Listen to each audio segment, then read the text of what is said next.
बहुत ही गर्व का विषय है और बहुत मन में प्रसन्नता है कि जिस देश में लोग सांस्कृतिक और साहित्यिक चेतना के प्रति इतने जागृत होते हैं कि उसकी एक परंपरा सी चलने लगती है, एक श्रृंखला सी चलने लगती है उसके जागरण की। तो ऐसा ही जागरण की एक श्रृंखला पूज्य दीदी माँ उषा किरण जी पंडित की स्मृति में मनाई जा रही है और ये बहुत ही अच्छी बात है। और उनकी स्मृति में कुछ श्रृंखला के अंतर्गत बौद्धिक कार्यक्रम हो रहे हैं, निबंध प्रतियोगिताएं हो रही हैं और ये बहुत ही प्रशंसा का विषय है। जिस देश में बौद्धिक चेतना को, विचारों को महत्व दिया जाता है, वहाँ की सभी चीजें, वहाँ की क्षमता, वहाँ की शक्ति, वहाँ का सामर्थ्य, वहाँ का साहस सब जीवित होता है।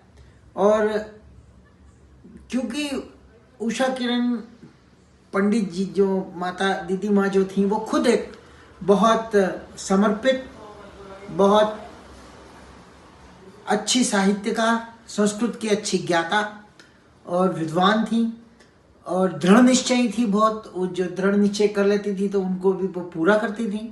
तो इस स्थिति में उन्होंने उनके आदर्शों को, उनके विचारों को, जो कि सर्वजन हिताय सर्वजन सुखाय बहुत लोगों के लिए हैं, वो एक राष्ट्र के निर्माण में सहयोगी हो सकते हैं, एक सुखी जीवन के निर्माण में सहयोगी हो सकते हैं, एक सुखी समाज के निर्माण में सहयोगी हो सकते हैं, ऐसे सामर्थ्यवान विचारों को लेकर। और विषय भी इतना अच्छा निबंध प्रतियोगिता का रखा है कि भारतीय स्वतंत्रता संग्राम में महिलाओं की भूमिका के बारे में।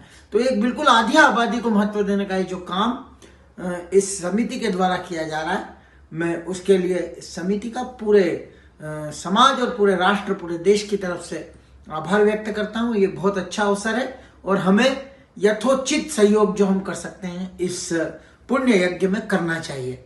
धन्यवाद।